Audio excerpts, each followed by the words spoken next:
คือความสุขที่เคยกอดไว้เป็นรักอันยิ่งใหญ่ที่เคยใฝ่ฝัน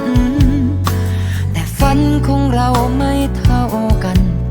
ความหวังต้องพังที่กลางทางลองทิ้งรูปในกรอบที่ยังเก็บไว้ลองคิดเริ่มต้นใหม่กับใครอีกครั้งสุดท้ายทำไม่ได้สักอย่าง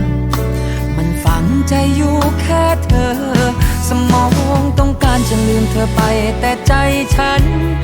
ยังคอยสั่งให้มีเพียงเธอเสมอ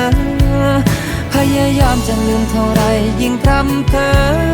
ไม่เข้าใจไม่เคยได้เข้าใจ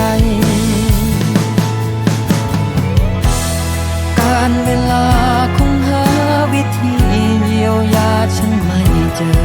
เพราะยิ่งพ้นคืนวันล่วงเลย